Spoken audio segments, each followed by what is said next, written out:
দেখো, আমরা তাহলে কেমিস্ট্রি অনেক কিছু শিখে ফেলছি। যে তোমাদের যে আমরা আমরা কতটুকু পর্যন্ত গেছি, ডাল্টন শেষ করছিলাম, এখান থেকে যে মোট চাপ শেষ করা, ওই টপিকটা শেষ। আমাদের আরেকটা টপিক আছে, এটা হচ্ছে কি গ্যাস ব্যাপন সূত্র। আজকে আমরা এই টপিকটা পড়বো, ঠিক আছে? গ্যাস ব্যাপন সূত্র কাকে বলা জানো? কোনো গ্যাসের গ্যাস ব্যাপন সূত্র, বা এটাকে আবার আরেকটা জিনিস বলা যায় গ্রাহামের। এটা হচ্ছে বিজ্ঞানী গ্রাহাম দিছে, গ্রাহামের ব্যাপন সূত্র, ঠিক আছে? তো দেখো, কোনো গ্যাসের ব্যাপন হার ঘনত্বের বর্গমূলের ব্যস্তানুপাতিক। কি বলছি আমি? কোনো গ্যাসের ব্যাপন হারকে আর দ্বারা প্রকাশ করে। ব্যাপন হার ঘনত্বের বর্গমূলের ঘনত্বকে বলা হয় ডি। আর বর্গমূল মানে কি? রুট ওভার ডি না? তাহলে বর্গমূলের ব্যস্তানুপাতিক মানে কি? 1/d। তার মানে সুতরাং কি হবে বলো? ব্যাপন হারটা হচ্ছে কি? ঘনত্বের বর্গমূলের ব্যস্তানুপাতিক। বর্গমূল ঘনত্বকে বলা হয় ডি দ্বারা প্রকাশ করা হয়, বা রো দ্বারা প্রকাশ করা হয়। আর বর্গমূল মানে কি? বর্গমূলের ব্যস্তানুপাতিক, অর্থাৎ 1/√/d। ঠিক আছে? এটা হচ্ছে কি বিজ্ঞানী গ্রাহাম দিছে। তারপরে দেখো, এখন আমরা কি করতে পারি বলো তো? আমরা এই যে তোমার যে আমরা এটাকে লিখতে পারি যে R1/R2 ইকুয়াস টু √/d2/d1। ওই যে সমান সমান দিলে কি হবে বলো? সমান সমান দিলে একটা ধ্রুবক আসবে, ধ্রুবক আসলে কি এই যে আর নিচে কি √/d চলে আসবে। মানে এখানে আমি আরেকটা লাইন লিখি না আর কি, আর ইকুয়াস টু k1/√d, বা আর equals to r/√d equals to K. Sorry, হ্যাঁ। তার মানে কি এই যে দেখো, R1/√d1 equals to R2/√d2, d2 dot dot dot এভাবে যায় না যখন ব্যস্তানুপাতিক বা সমানুপাতিককে ভাঙানো। হ্যাঁ, এবারে আমরা কি R1 এর নিচে R2 কে নিয়ে চলে আসি, R1/R2। আর এদিকে কি ডির নিচে ডি চলে আসি। এটাকে করলে কি হবে জানো? এই √/√d2 যাবে উপরে, √d1 থাকবে নিচে। তার মানে কি R1/R2 কিন্তু d2/d1, অর্থাৎ √d2/d1। তার মানে কি আসবে বলো? R1/R2। এবার এর দুইটা রুট থেকে একটা রুট কমন দিলে পুরোটার উপর রুট চলে আসে, d2/d1। তাহলে কি d2/d1 মনে থাকবে? তো এটাই হচ্ছে কি আমাদের ব্যাপন সূত্র, এরপর আমরা জানি কি বলো? আমরা জানি ঘনত্ব ডি অথবা রোর দুইটাই দিয়ে প্রকাশ করে m/b। এবার তাহলে দেখো তো, R1/R2 ইকুয়াস টু √/d2 জায়গাতে আমরা কি লিখতে পারি বলো? m2/v2 লিখতে পারি না? m/b লিখতে পারি না? m2/v2। আবার কি লিখতে পারি বলো? নিশ্চয়ই কি d1 এর জন্য আমরা কি লিখতে পারি? m1/b1। এই বি সবসময় কি, যেহেতু বি চলক, তার মানে কি এই দেখো উল্টে দিলে কি হয় বলো? এই b1 b2 কাটাকাটি যায়, না থাকে কি m2/m1। তার মানে আমরা লিখতে পারি যে m2/m1। মনে থাকবে? তার মানে কি আমরা কি ব্যাপন হার R1/R2 ইকুয়ালস টু √/d2/d1 লিখতে পারি, আবার R1/R2 ইকুয়ালস টু √m2/m1 লিখতে পারি। এম হচ্ছে আণবিক ভর। এমকে কি বলা হয়? আণবিক ভর। তার মানে কি আমাদের যে গ্যাস ব্যাপন সূত্র আছে সেটা দুইটা সূত্র হইতে পারে, R1/R2 ইকুয়ালস টু √d2/d1, আবার R1/R2 ইকুয়ালস টু √m2/m1। এটা দিয়ে আমাদের কোশ্চেন সলভ করি আমরা, ঠিক আছে? তো কিভাবে কোশ্চেন আসতে পারে আমি তোমাদেরকে দেখাবো। তো দেখো, আবার আবার যেহেতু এটা হইতে পারে, তার মানে আমি কি এটা সমান কি লিখতে পারি? আর ইকুয়াস টু আমরা আমরা লিখতে পারি না যে R1/R2 ইকুয়াস টু, যেহেতু √m2/m1, আমরা লিখতে পারি না যে আর ব্যস্তানুপাতিক √m লিখতে পারি না। তার মানে কি ব্যাপন হার হচ্ছে কি আণবিক ভরের ব্যস্তানুপাতিক, লিখতে পারি না? পারি। এরপরে দেখো আমাদের আসতে পারে যে, এখন দেখো এখান থেকে একটা জিনিস শিখবা কয়ের জন্য, সেটা হচ্ছে দেখো, ব্যাপন কাকে বলে? কোনো কঠিন তরল বা গ্যাসীয় উপাদান উচ্চ ঘনত্বের স্থান থেকে নিম্ন ঘনত্বের স্থানের দিকে স্বতঃস্ফূর্ত সম্ভাব্য পরিবর্তিত হওয়াকে ব্যাপন বলে। ব্যাপন কাকে বলে শিখবা। নিঃসরণ কাকে বলে? অর্থাৎ কি উচ্চ ঘনত্বের স্থান থেকে কোনো গ্যাস নিম্ন স্থানের দিকে সূক্ষ্ম সূক্ষ্ম ছিদ্র পথে সজোরে বেরিয়ে আসা প্রক্রিয়াকে নিঃসরণ বলা হয়। তারপর শিখবে যে ব্যাপনার কাকে বলে? স্থির তাপমাত্রায় কোনো একটি পাত্রে সূক্ষ্ম ছিদ্রপথ দিয়ে প্রতি সেকেন্ডে যে পরিমাণ গ্যাস নির্গত হয় তাকে ব্যাপন হার বলে। তাহলে এখান থেকে তিনটা জিনিস শিখবে, যে ব্যাপন কাকে বলে, নিঃসরণ কাকে বলে, ব্যাপন হার কাকে বলে। এগুলো সুন্দর করে শিখে নিবে ডেফিনেশনগুলো, ওকে? তো দেখো এরপরে ব্যাপন হার, এটা আমি লিখছি প্রতি সেকেন্ডে যে পরিমাণ কি নির্গত হয়, যে পরিমাণ গ্যাস নির্গত হয়। আচ্ছা, তো দেখো এখান থেকে তাহলে আমরা সূত্র পাইছি কি ব্যাপন ব্যাপন গ্যাস ব্যাপন হারের সূত্র থেকে আমাদের কোশ্চেন আসে। এখন কোশ্চেন কিভাবে আসতে পারে দেখো, আমি দেখাইতেছি। এই যে এভাবে আমরা দেখাইতেছি যে কিভাবে শিখতে হয়। তো দেখো আমাদের দুইটা পাত্র এখানে একটা ক্যাপ দেওয়া আছে, ক্যাপ দিয়ে বন্ধ করে দিয়েছে, এগুলো বলা হয় স্টপ কর্ক। এটাকে কি বলা হয়? Stop cork. তো দেখো এখানে দেওয়া আছে ধরো 0.56 গ্রাম। আমার হাতটা এত কালো আসে কেন বুঝতেছি না, আমার হাত কিন্তু আরো সুন্দর। হ্যাঁ আচ্ছা, তারপরে কি 5 DM কিউব, 750 মিলিমিটার জি। আর এখানে দেওয়া আছে কত, ধরো 22 ডিগ্রি সেলসিয়াস, 27 ডিগ্রি সেলসিয়াস তাপমাত্রা। এখানে দেওয়া আছে 32 গ্রাম, 32 গ্রাম। এখানে দেওয়া আছে হচ্ছে 300 cm কিউব। একদম কঠিন করে দিতেছে, 150 কিলো পেয়েছে। আমি কিন্তু দুইটা কিন্তু একই মান দিতেছি না, দুইটার একক কিন্তু আলাদা আলাদা দিতেছি। তোমরা এটা নিয়ে প্যারা খাও, কোনো প্যারা খাওয়ার কোনো দরকার নেই। এটা হচ্ছে এ পাত্র, এটা বি পাত্র। কোয়েশ্চেন নাও বড় ঘ। এখান থেকে কোন কোন কোয়েশ্চেন আসে? বড় ঘ। বড় ঘ কোয়েশ্চেন করছে যে স্টপ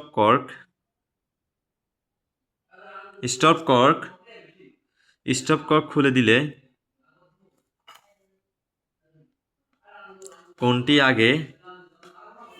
কোনটি আগে প্রবেশ করবে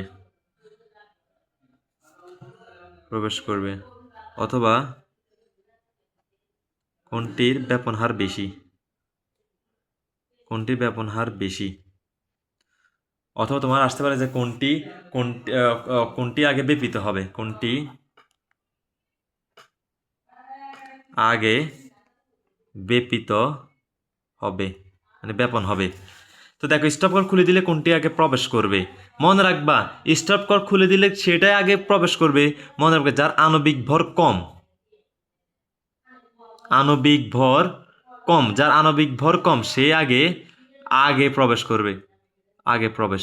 তার মানে হচ্ছে কি বলো, যার আণবিক ভর কম সে আগে প্রবেশ করে। মনে থাকবে এই এম এর মান যার বড়, ধরো এম থেকে যদি এম বি যদি ছোট হয়, তখন কি যার আণবিক ভর কম অর্থাৎ কি এম বি কি হবে, আগে প্রবেশ করবে। আবার কোনটি ব্যাপন হার বেশি, অর্থাৎ কি যার আণবিক ভর কম তার ব্যাপন হার বেশি। আবার কি কোনটি আগে ব্যাপিত হবে, যার আণবিক ভর কম সে আগে ব্যাপিত হবে। মনে থাকবে। তার মানে এই তিনটে কোশ্চেনের অ্যান্সার হচ্ছে কি, সবগুলো হচ্ছে আণবিক ভর বের করতে বলছে আমাদেরকে। আচ্ছা ওকে, আমরা তাহলে করি অঙ্কটা। দাও এবার তাহলে আমরা করি যে ঘয়ের অ্যান্সার। আচ্ছা আমরা জানি কি বলো, গ্যাস ব্যাপন সূত্র থেকে আমরা জানি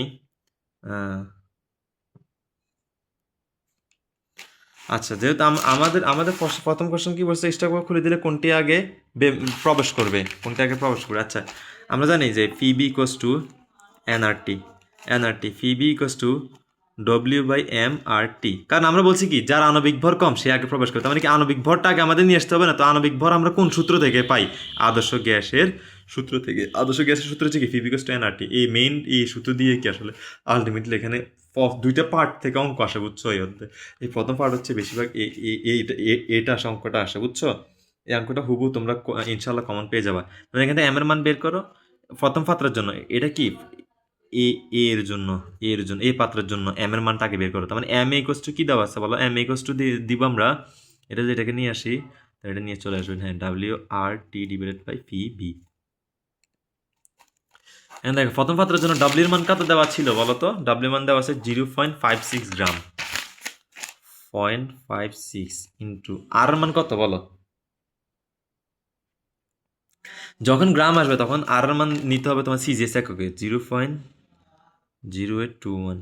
মনে থাকবে যখন কি বলতো আণবিক ভরটা বের করো, শুধুমাত্র গতিশক্তি আর হচ্ছে তোমাদের গড় বর্গবেগ, এই দুইটার মধ্যে শুধু আর মান 8.314 হবে। আর বাকি সবগুলোর ক্ষেত্রে কি সমান হবে বলতো? সবগুলো হবে কি তোমার সিজিএস একক, যে 0.0821। ঠিক আছে, এটা হবে এখানে আর মান ইন্টু টির মান কত দেওয়া আছে বলো? টির মান কত দেওয়া আছে 27 ডিগ্রি, মানে কি 273 যোগ 27 ইকুয়াল টু কত? 300 ডিগ্রি। 300 ডিগ্রি না? তার মানে টির মান কত বলো? টির মান হচ্ছে 300 ডিগ্রি, 300। আর ফির মান কত দেওয়া আছে বলো? চাপ কত দেওয়া আছে? প্রথম পাত্রে চাপ দেওয়া আছে হচ্ছে 750। তো দেখো পি ইকুয়ালস টু 750, 750 থেকে আমরা কিসে নিব? মিলিমিটার থেকে আমরা কিসে নিব? এটিএম নিতে হলে কি করতে হয়? 760 দ্বারা ভাগ করতে হয়। ভাগ করলে কত আসে বলো? 0.98 এটিএম, মানে কত? 0.98 ইন্টু ভির মান কত বলো? ভির মান দেওয়া আছে হচ্ছে 5 DM কিউব। 5 DM কিউব মানে কি বলো? 5 DM কিউব মানে হচ্ছে 5 লিটার, আর এল মান হচ্ছে 5 লিটার। হ্যাঁ, এবারে দেখো এম এর মান কত পাইছি আমরা বলো তো? এম এর মান যেটা পাবো এটা তুমি একটু ক্যালকুলেশন করে নিও তোমরা। আমার কাছে ক্যালকুলেটর নাই, তো আমার ক্যালকুলেটর কোথায় রাখছে আমি পাই না। তো এম এর প্রথম প্রথম পাত্রের আমরা কি আণবিক ভর বের করছি। আবার দ্বিতীয় পাত্রের ক্ষেত্রে বি পাত্রের ক্ষেত্রে কি করবো বলো তো? বি পাত্রের ক্ষেত্রে লিখবা যে আবার আমরা জানি ফিবি ইকুয়ালস টু এনআরটি। ওই অনেকে যারা চালাক তোমরা করতে করতে তোমরা একবার লিখে ফেলতে পারো ডব্লিউ বাই এম, যেহেতু তোমাদের এম এর মান দরকার বিআরটি। তো আমরা এটা এটা এটা এটা করতে গেছি এন সমান সমান আমরা জানি না যে ডাব্লিউ বাই এম, এটা মনে রাখবা কিন্তু। হ্যাঁ, তার মানে কি এখান থেকে এম বি সমান সমান কি হবে বলো? W R T divided by PV. তো ডাব্লিউর মান কত? বি পাত্রের ক্ষেত্রে ডাব্লিউর মান দেওয়া আছে কত বলো? 32.32 গ্রাম, 0.32 ইন্টু আর মান কত হবে এখানে? অলওয়েজ 0.0821। ঠিক আছে, এইসব কোশ্চেনের ক্ষেত্রে টির মান তো 300 ডিগ্রি সেলসিয়াস দেওয়া আছে। পির মান কত দেওয়া আছে বলো? পির মান দেওয়া আছে হচ্ছে তোমার 150 কিলো প্যাসকেল।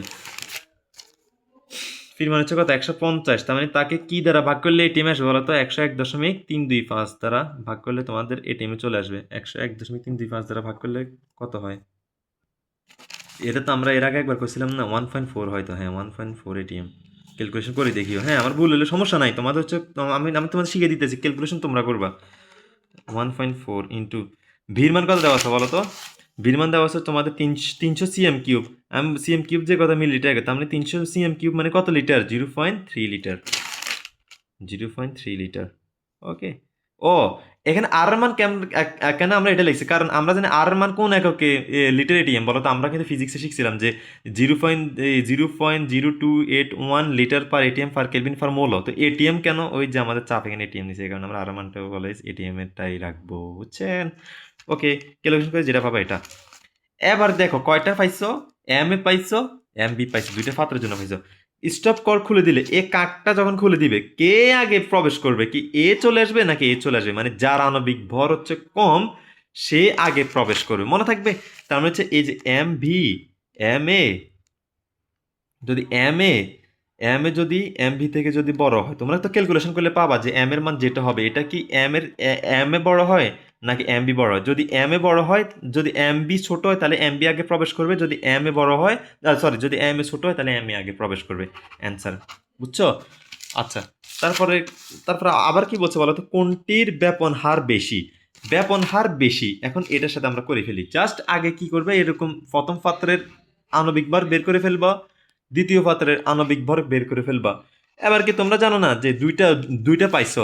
এবার আমরা জানি আবার। আচ্ছা, তার মানে কি লিখবে বলো? আমরা জানি তার মানে কি লিখবে বলো? আমরা জানি ব্যাপন হার। আমরা জানি কি ব্যাপন হার আমরা জানি ব্যাপন হার। এবার বলছি কোনটি ব্যাপন হার বেশি? বেশি রে ভাই, বেশি।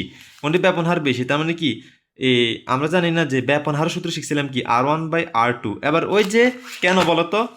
এই যে আগে দিয়ে যে আমরা এই পাইছি, কি পাইছি আমরা? আণবিক ভর পাইছি। আণবিক ভর থেকে তো আমরা ব্যাপন হার বাইর করছি। তার মানে কি সূত্র কি এটা হবে নাকি এটা হবে? মানে ঘনত্ব পাইছি না, তখন সূত্র হয়ে যাবে কি এটা। ঠিক আছে, ব্যাপন হার। কোনটি ব্যাপন হার বেশি বলতো? তার মানে কি ইকুয়ালস টু √M2/M1, মানে সরি MB/MA। M2 মানে কি? বি পাত্র আর কি।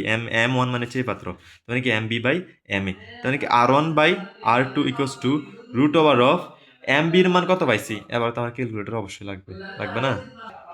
এবার আমি কি করবো বলো তো? এবার তো আমার হচ্ছে এর মান আর M2 এর মান বের করতে হবে। আমার তো এখানে ক্যালকুলেটরও নাই। আচ্ছা ওয়েট, ডোন্ট ওয়ারি। আচ্ছা ওয়েট, আমি তাহলে এখান থেকে আচ্ছা আমি তাহলে এখানে করি। ওয়েট করো, আমার ফোনে করি। আচ্ছা, তার মানে কি দেওয়া আছে বলো? সরি, হ্যাঁ, এম এর মান কি দেওয়া আছে বলো? 0.56 ইন্টু 0.0821 ইন্টু 300 ভাগ, তার মানে এটাকে পুরোটাকে আমরা কিসের মধ্যে রাখি বলো তো? হ্যাঁ, ভাগ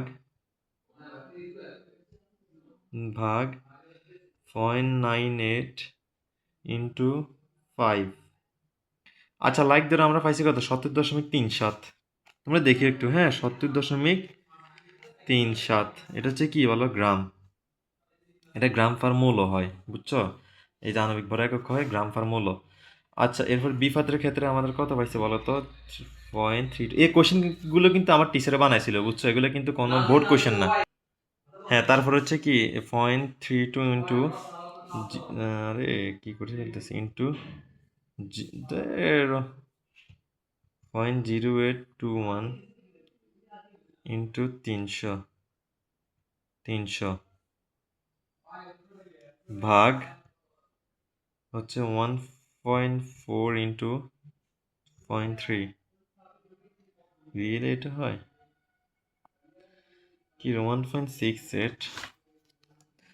1.68 এটা হচ্ছে, বুঝছো? এই কোশ্চেনগুলো কিন্তু আমার টিচারে বানাইছে, এগুলো কোনো বোর্ড কোশ্চেন আমি সলভ করাইতেছি না, বুঝছো? আমি প্রত্যেকটা অধ্যায়ের পর পর আমার টিচার আমাকে এইভাবে কোশ্চেন সলভ করাইতো, এইভাবে এই জিনিসগুলো দি করাইতো। এগুলো কিন্তু কোনো বোর্ড কোশ্চেনে কোনো মান না, এগুলো আমার টিচারে নিজে এমনি মান বসাইছিল, এগুলো আমাদের মুখস্থ হয়ে গেছে গা। তো এগুলো করাইলে, এই যে আমি যেভাবে তোমাদেরকে একটা একটা টপিক শেষ করে, যেমন ব্যাপনহার শেষ করে আমি ব্যাপনহার থেকে যে যে টাইপের টপিকগুলো আসছে, এই টাইপের যে টাইপের টপিকগুলো ম্যাথগুলো আসে, এই টপিকগুলো করাই দিতেছি। এটাই তোমাদের দরকার, দেখবা যে সেম টু সেম প্রত্যেক বছর অ্যাভেলেবেল কোশ্চেন, দেখবে যে প্রত্যেক বছর এই কোশ্চেনগুলো আসে। তার মানে হচ্ছে কি, এম ভির মান পাইছি কত বলো? এম ভির মান পাইছে আমরা এই 1.6। এটা তো কম পাওয়া যায় না, বুঝছো? এটা হচ্ছে মানগুলো আসলে আমাদের স্যারে অনেক ইয়া করে দিয়ে এটা চেঞ্জ করে দিত। তো আমি আমি আসলে আমরা এগুলো হচ্ছে নিজে থেকে মান দিছি আর কি, 70.37, 70.37। আচ্ছা দাঁড়া, ওয়েট, আমি তাহলে এটা করি। এবারে কীভাবে করবো? রুট কোথায়? রুট ওভার অফ 1.68 ভাগ রুট ওভার অফ 70.37, মানে কত? 0.15। তার মানে R1/R2 = 0.15। এবার দেখো R1 ইকুয়াল টু R2, এদিকে আসলে কি হয়ে যাবে? গুণ হয়ে যাবে না? R2 into 0.15। এবার তাহলে কি R1 ইকুয়াল টু, এবার লিখবা যেহেতু এ পাত্রের ব্যাপনহার, R1 মানে কি? এ পাত্রের ব্যাপনহার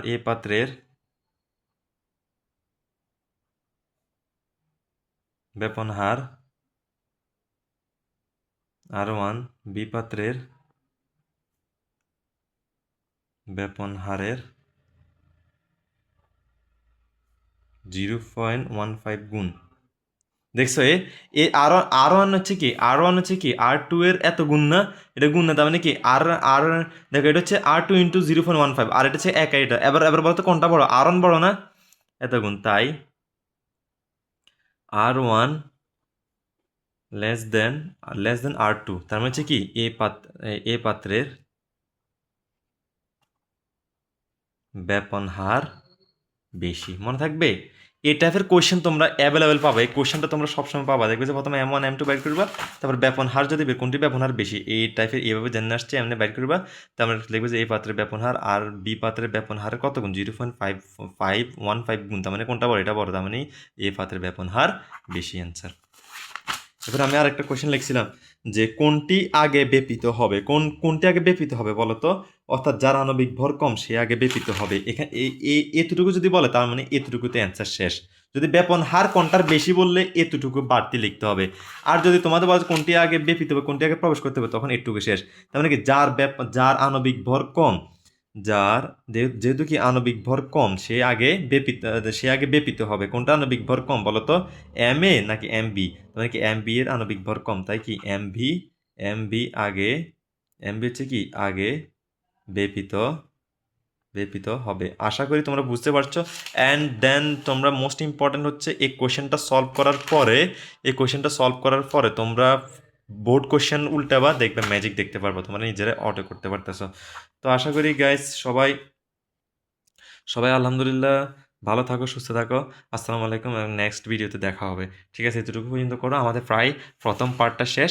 আমরা জাস্ট এরপরে একটা কোয়েশ্চেন সলভ করব, সবগুলো থিওরি, অর্থাৎ আমরা এই পর্যন্ত ডাল্টন, তারপর হচ্ছে কি ব্যাপন সূত্র, সব কিছু মিলে আমরা যা যা পড়ছি সবগুলো থেকে আমরা একটা সুন্দর করে একটা কোয়েশ্চেন বানাই দিব। এই কোয়েশ্চেনগুলো কিন্তু আমি নিজে বানাই, বুঝছো? আমি নিজে একটা মান দিয়ে দিয়ে বানাই, এগুলো কোনো বোর্ড কোয়েশ্চেন সলভ করতেছি না আমি। এই যে নিয়মগুলো, এই কোয়েশ্চেনগুলোই বারবার আসে। এটা হচ্ছে ম্যাজিক। যেমন আমি ব্যাপন হার তোমাকে টপিকটা পড়া দিয়েছি, ব্যাপন হাতে কীভাবে কোয়েশ্চেন এসে করাই দিছি, জাস্ট তুমি বোর্ড কোয়েশ্চেন উল্টাও, টেস্ট পেপার সলভ করো, জাস্ট ম্যাজিক দেখতে পারবা। আর যারা অ্যাডমিশন আসো তাদের জন্য সবচেয়ে ইম্পর্টেন্ট জিনিস হচ্ছে তোমরা একটা জিনিস করবে হচ্ছে কি, ধর লাইক তোমরা একটা কী করবে, রিডিং পড়াগুলো বাইরে বেশি করে পড়বে। বা সামনে যারা অবশ্য আমার এখানে একটা পরিচিত আছে যে সামনে ঢাকা সেন্ট্রাল ইউনিভার্সিটিতে এক্সাম দিবা, সবচেয়ে কোয়েশ্চেন এখান থেকে হবে। যেমন তোমার লাইক বলতে পারে যে তোমার তোমার হচ্ছে কি, এই যে যেমন আমি তোমাকে দেখাই যে ব্যাপন হারের সূত্র কোনটি সঠিক, তোমার আর ব্যস্তানুপাতিক 1/√d হবে, অথবা আর ব্যস্তানুপাতিক 1/√m হবে। এটা কিন্তু কোশ্চেনে তোমার কি এমসিকিউ থাকতে পারে, এভাবে আসবে। তারপর হচ্ছে কি, তোমার এই যে ব্যাপন হারের সূত্রটা হয়তো বা এটাও দিয়ে দিতে পারে, অথবা তোমাদের এখানে এখানে কি ডাল্টন আংশিক চাপ সূত্রের এই যে এটা দিতে পারে, লাইক সামথিং যে কোনো জিনিস একটা জিনিস দিয়ে দিতে পারে তোমাদেরকে, বুঝছো? তো আশা করি সবাই এই পর্যন্ত যারা এডমিশন দিবা তারা হচ্ছে মেন বই, আমি যে যে যে টপিকগুলো পড়া দিতেছি সেগুলো মেন বই থেকে ভালো মতো শেষ করে ফেলবো। আর এই জিনিসগুলো হচ্ছে একাডেমিক যারা আছে তাদের জন্য। অ্যান্ড দেন হচ্ছে মোস্ট ইম্পর্ট্যান্ট হচ্ছে যারা, আমি আবারও বলতেছি, যারা এডমিশন দিবে তারা হচ্ছে মেন বইটা, আমি সব কিছু থিওরি, চার্লস, তারপর হচ্ছে কি যে তোমাদের যে বয়েল, চার্লস, অ্যাভোগাড্রো, ডাল্টন সব কিছু শেষ করে দিচ্ছে, এগুলো জাস্ট একবার রিডিং করে নিবা, জাস্ট এতটুকুই, ইনশাল্লাহ তোমরা পারবা। আর হ্যাঁ, যদি না বুঝো কোনো জায়গায় আমার বলবো, আর বুঝলে প্লিজ আমাকে কমেন্টে একটু জানাইও যে তোমরা ক্লাসগুলো আদৌ করতেছো কিনা, বুঝতেছো কিনা ভাই, নাহলে আমি নেক্সট ভিডিও আর করবো না। উদয় আমি এগুলা কষ্ট করে তোমাদেরকে দিব, আর তোমাদের কোনো রেসপন্স না। আমি আবার বলতেছি, আমি কিন্তু ইউটিউবে ভিডিও বানানোর জন্য বা ভিউর জন্য করতেছি না। আমার হাতে গোনা যে কয়টা আমার পরিচিত আসো, তোমরা প্লিজ রেসপন্স করিও যে তোমরা বুঝতেছো কিনা, তোমাদের আসলে কি ভিডিও লাগবে কিনা। হয়তো বা আমি বলছি যে আমি সিএসটিসি এগুলো ওদের মতো প্রো না, কারণ ওনারা, আমি এখনও মাত্র অ্যাজ এ স্টুডেন্ট তোমাদের মতোই, তোমাদের ক্লাসমেট আমি। হয়তোবা যারা সেকেন্ড ইয়ার বা ফার্স্ট ইয়ার আছে তাদের থেকে আমি 1-2 বছরের জুনিয়র, সিনিয়র, জাস্ট এতটুকু। আমার এখন হচ্ছে আমার অভিজ্ঞতা হচ্ছে কম, বুঝছো? তো ইনশাল্লাহ আশা করি সামনে ভালো কিছু আমি করার চেষ্টা করব।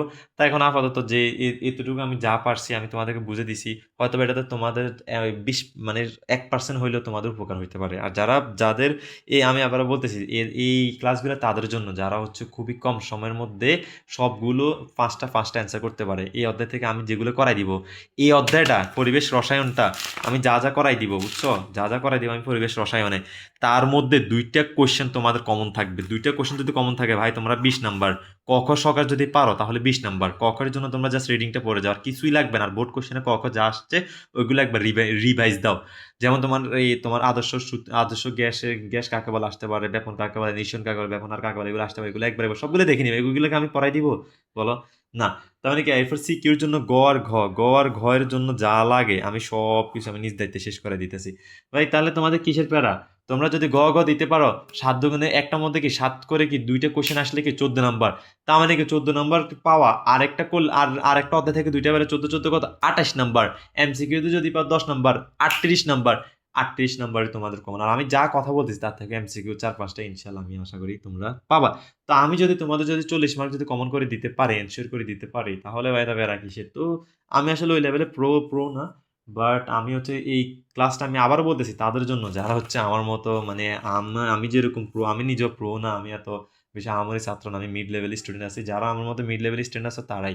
আর আমি আবার বলতেছি, যারা হচ্ছে একবারে মানে A to Z শেষ করে তারাই, যারা হচ্ছে প্রথম থেকে সবই শুরু, যারা ওয়ান শটে শেষ করতে চায়, যেমন 26 বেস আছে, যাদের খুব কম সময়, যাদের ওয়ান শট দরকার, মানে আমার যেটুকু দরকার আমি যা আসবে আমি তাইতে পড়বো, আমাদের কাছে হাজারে কিছু পড়ার, তাদের জন্য ভাই এই ক্লাসগুলো।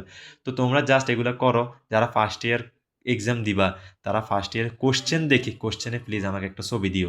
এই অধ্যায়ে আমি যা করাবো তার থেকে 2টা কোশ্চেন যদি তোমরা যদি না পাও তখন আমার বলিও, আমার একটা কোশ্চেনটা ছবি দিও। আর আমি ফিজিক্সে যেটা করেছি ওটা থেকে যদি একটা কোশ্চেন কমন না পাও তখন আমার বলিও, ওখান থেকে একটা আমাকে দিও। অ্যান্ড আশা করি সবাই ভালো থাকবো, সুস্থ থাকবো। আসসালামু আলাইকুম।